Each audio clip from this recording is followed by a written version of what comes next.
Et voilà. Bonjour Jordi, Bonjour, ça va, vous allez bien? ça va très bien. D'accord, Jordi, est-ce que vous pouvez vous présenter? Alors, je m'appelle Jordi Avalos, je suis réalisateur indépendant. Hmm. Ça fait pratiquement, oui, ça fait depuis 20 ans que je fais du cinéma un petit peu à côté du réseau officiel, on va dire. C'est-à-dire Hmm. que je fais du cinéma indépendant, du film un petit peu underground, on va dire qui passe pas par Le le, circuit commercial, le circuit, tradit. voilà, le circuit Hmm. commercial classique par le biais du CNC, etc. Hmm. Que j'autoproduis mes films, euh, voilà, et puis sinon j'écris, j'ai sorti un roman dernièrement, je tourne beaucoup de courts-métrages, voilà. D'accord. J'ai réalisé un long-métrage en 2004, Hmm. c'est L'arme blanche de Monsieur X, Hmm. voilà. Et aujourd'hui, ben, mon dernier court-métrage, Whispering Chimera, Hmm. et en français Le Murmure des Chimères, ben, c'est un peu le tour du monde, on va dire, Hmm. des festivals. D'accord, bah, parlez-nous de ce court-métrage.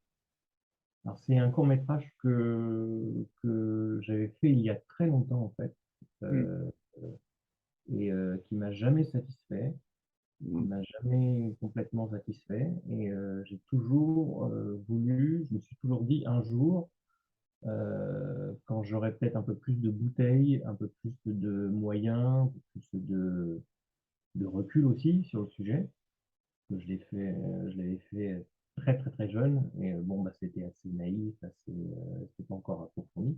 Hmm. Je me suis dit qu'un jour, bah, je me replongerai dans ce projet, et puis un jour, je me suis dit, le moment est venu, voilà, Et maintenant. c'est maintenant, exactement. D'accord, super. Et concernant l'histoire, est-ce que vous pouvez nous dire un petit peu plus? En fait, moi, ce qui m'intéressait, c'était de montrer comment de façon chorale, Hmm. c'est-à-dire montrer plusieurs histoires qui arrivent à des personnages différents, Hmm. mais qui se côtoient sans vraiment le savoir, parce qu'ils habitent la même résidence, Hmm. et il leur arrive tous des choses assez extraordinaires, qui sortent de l'ordinaire complètement, et qui ont toutes un lien entre elles, mais sans le savoir. Et ce qui m'intéressait, en fait, c'était de montrer un petit peu le comportement qu'on adopte face à des situations totalement effrayantes, étonnantes, et qui sont en lien avec le surnaturel, avec l'au-delà, avec la mort. Ça parle aussi un petit peu du deuil, évidemment, de l'absence, du fait de devoir continuer à vivre sans l'être aimé qui est Hmm. parti. Et, donc voilà, c'était un petit peu une espèce je voulais pas le montrer que sur une seule face, en fait. Hmm. Je voulais montrer, mettre en scène plusieurs personnages Hmm. avec des histoires différentes, mais pour avoir un homme, une femme, une jeune femme, une femme plus adulte, un couple, Hmm. euh, pour qu'on puisse avoir un peu plus de ressentis différents. Hmm. D'accord. Je ne voulais Je... pas avoir qu'une seule vision, une seule. Ouais. C'était important qu'on ait une espèce de, pas de globalité, mais quelque chose qui permette d'avoir plusieurs points de vue, en fait. Voilà. D'accord. Donc c'est plutôt concentré sur des personnages, c'est ça? Donc votre histoire, elle est plutôt dirigée par des personnages. C'est ça. C'est plus dirigé par les personnages que par l'histoire. En fait, l'histoire est un prétexte. Hmm. Ce qui m'intéressait le plus, c'était les réactions des personnages. D'accord. Qui, pour moi, permettent aux spectateurs de pouvoir s'identifier à ces personnages-là en se disant, mais comment moi je réagirais si ce genre de choses Hmm. incroyables m'arrivait? Hmm. Et d'avoir plusieurs points de vue, ça permet de dire, bah tiens, bah, elle réagit comme ça, j'aurais pas réagi comme ça. Par contre, lui réagit comme ça, je pense que j'aurais peut-être réagi comme ça. Mmh. Et c'est ça qui m'intéresse, c'était montrer aussi les différentes façons de réagir, les différentes réactions, mais aussi les différences de mentalité. Mmh. Bon, en raison de l'âge des personnages, en raison de leur éducation ou même de leur vision de la vie, tout simplement. Mmh. Mmh. Est-ce qu'ils Ouais, sont ouverts au surnaturel ou pas du tout, ouais, au ouais. contraire très cartésien. Et qu'est-ce que ça fait quand un cartésien se retrouve face à quelque Mmh. chose qui en remet en question tout ce que... Exactement. On se pose tous ces questions-là, hein, d'ailleurs, et je trouve que dans nos sociétés, c'est de plus en plus. Donc, en gros, notre relation avec entre guillemets, «le paranormal», le surnaturel, voilà, tout ce genre d'histoire.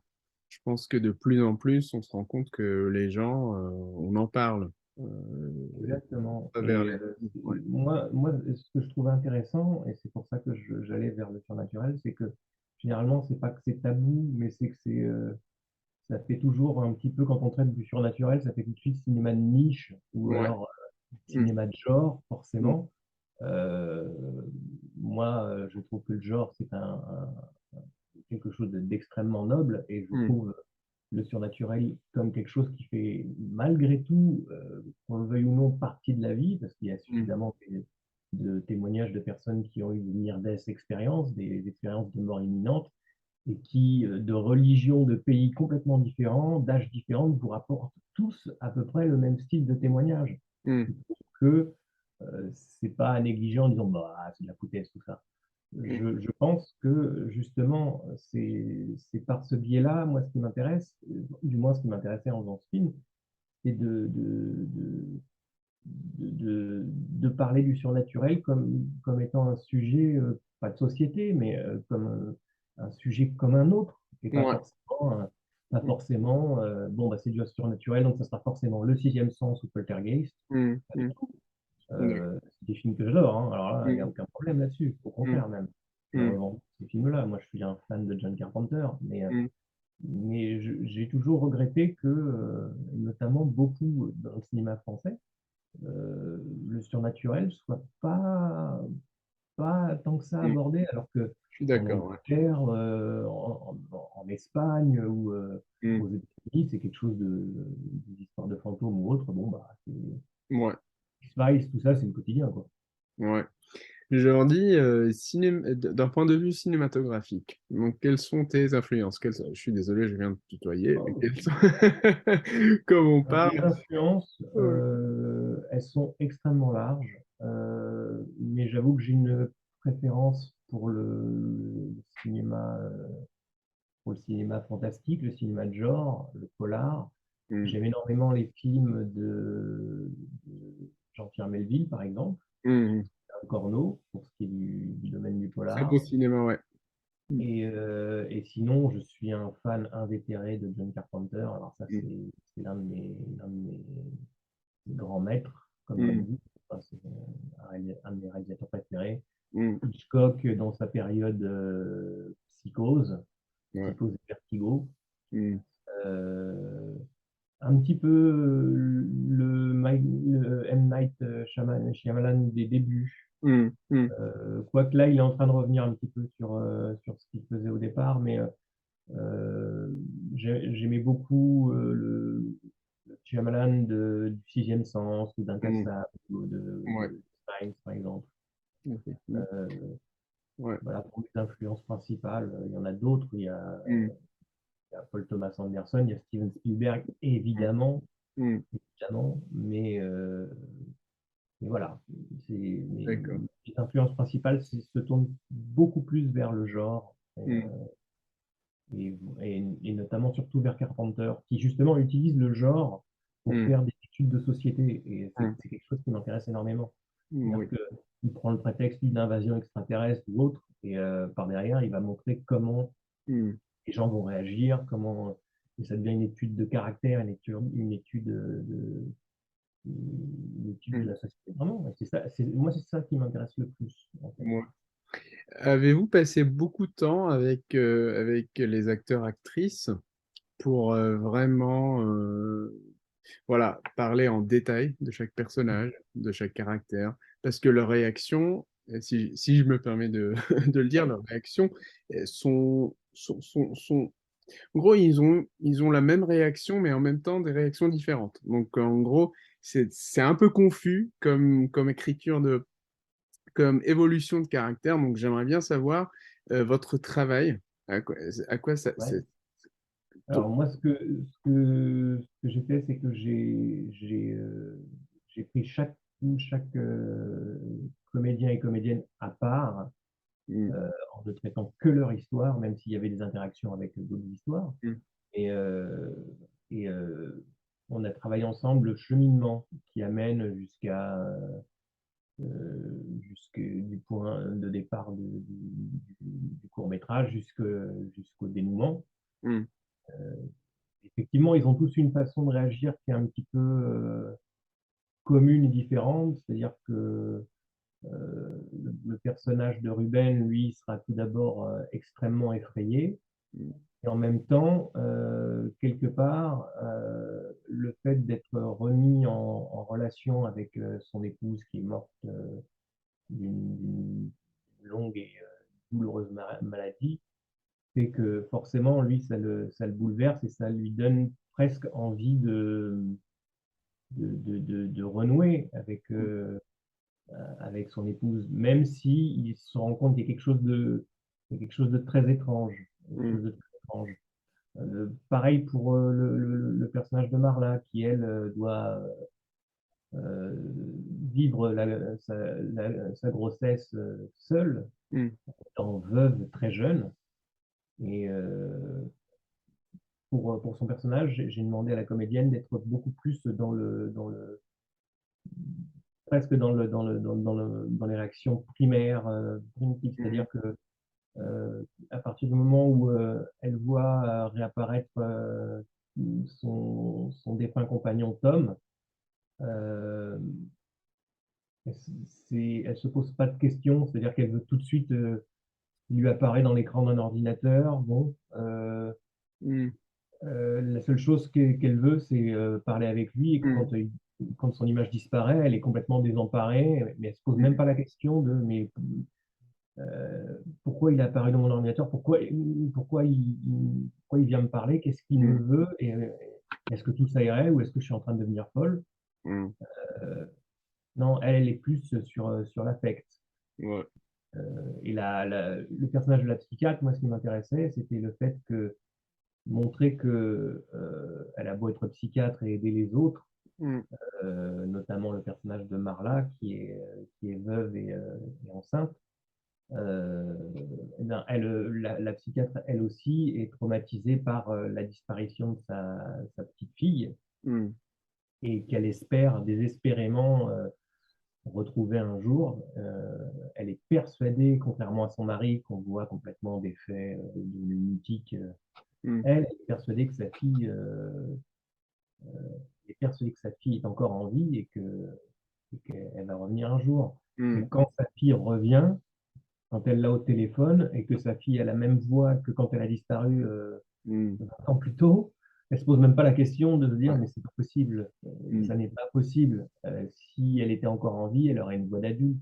hmm, Et quand elle la recroise et qu'elle la voit enfant, euh, au même âge que lorsqu'elle a disparu, ça ne lui pose pas de problème. hmm, Et en fait, c'est ça que je voulais, c'est ça qui m'intéressait, c'est de montrer que les personnages réagissent de façon différente, mais au final se rejoignent dans le fait que quelque part ils acceptent le surnaturel, ils hmm, acceptent qu'il y a une vie après la mort et ils acceptent les conditions qui font que qu'ils vont pouvoir peut-être retrouver l'être aimé, peut-être pouvoir partir avec elle ou avec lui, hmm, quitte à ne plus être en vie, mais passer de l'autre côté, les rejoindre dans l'au-delà. hmm, Euh, il y a beaucoup de questionnements, il y a beaucoup c'est ça surtout moi qui m'intéressait en tout cas en traitant ce sujet, hmm, et de faire en sorte que les comédiennes, comme les comédiens, comme soient tous, comprennent justement que je voulais qu'ils aient des réactions qui Mmh. fassent que, au final, finalement, ils acceptaient un peu leur sort, mais ils acceptaient surtout cette ouverture vers le surnaturel, Mmh. quelque chose qui n'est pas, qui est extraordinaire, qui est un petit peu Mmh. comme dans la quatrième dimension où Monsieur Mmh. Tout-le-Monde, il lui arrive quelque chose, il embrasse sa femme le matin, il lui dit au revoir, il va au travail, il rentre le soir, il fait la bise à sa femme et sa femme le regarde en disant mais vous êtes qui? Mmh. Qu'est-ce que tu racontes, chérie, c'est moi, c'est ton Mmh. mari. Mmh. J'ai pas de mari, voyons, mon mari est mort il y a 20 ans. Pour qui vous prenez, vous vous rendez compte de ce que vous me dites Mmh. là? Et moi, ce genre de décalage me plaît beaucoup. Mmh. Et généralement, on se dit, waouh, c'est quand même bizarre les réactions des gens. Moi, ce qui m'intéresse, c'est vraiment le côté réaction des gens, en fait. La réaction de l'être humain face à quelque chose d'extraordinaire qui Mmh. change complètement de l'ordinaire et qui dépasse l'entendement, quoi. Où on se Mmh. dit, alors, qu'est-ce que ça veut dire? Donc, le paradis existe. Si le paradis existe, Dieu existe. Mmh. Donc, Mmh. le diable aussi. Mmh. La mort, etc. Enfin, il y a plein de choses. Cette acceptation qu'ont tous les personnages, je ne pense pas que ça soit un petit peu confus. Puis il faut dire aussi que c'est un court métrage, donc c'est toujours un petit peu compliqué quand on a en plus, c'est un film choral avec beaucoup de personnages, de Mmh. réussir à faire que tout se concentre. Mais j'ai vraiment cherché à faire en sorte qu'on comprenne que vraiment Mmh. cette acceptation du surnaturel devienne quelque chose qui ne soit pas si tabou, si choquant, Mmh. Ouais. si impossible. Alors qu'au contraire, moi je voulais montrer que finalement, ils sont des personnes ouvertes d'esprit, tout Mmh. simplement. Mmh. D'accord. Bah, c'est très intéressant aujourd'hui ce que vous venez de dire. Je vais vous dire bah, merci beaucoup. De Merci rien. pour cette interview. Bah, au Merci. plaisir de se revoir. On va se revoir bientôt, dans quelques Ouais, semaines. ouais, Et, vraiment. et je vous dis, bah, ça c'est sur une note personnelle, c'est très intéressant ce que vous dites sur le surnaturel, sur le Mhm. cinéma surnaturel en France. Et personnellement, j'aimerais bien voir beaucoup plus de films qui traitent de ce sujet-là d'une manière normale, entre guillemets, pas d'une manière, voilà, c'est que de l'imaginaire, Exactement. exactement. Parce que le cinéma américain, ils le font. Enfin, quand on leur dit j'ai envie de faire un film de vampire, ils disent, ouais, bah, ok, d'accord. Mm, Bon, alors, mm, voilà. Alors, quand on propose ça en France, on se dit, quoi? mm. Ah, n'importe quoi, mais pourquoi? Mais ça marchera jamais. Ouais, Un film de pourquoi pas? vampire, ça marchera jamais, mais Entretien avec un vampire, ça vous dit rien. Ouais, True Blood qui fait un carton d'audience et que les Français s'achètent ouais, parfois de cartons entiers, vous me dites que ça marchera jamais en France. mm, mm, J'ai envie de produire une série de zombies, vous me dites que ça marchera jamais en France. mm, Hello, Walking Dead, ça vous dit rien? Enfin, je mm, sais pas. Mais mm, mm. c'est triste. Ouais, Je ouais, trouve ça triste parce qu'on se prive de sujets qui peuvent être très intéressants et parfaitement mm, fans en France. exactement. Bon, bah, merci beaucoup Jordi, je vous De souhaite rien. bah, une bonne soirée Merci beaucoup. et on va se dire à bientôt. À bientôt. Au Merci, au revoir. revoir.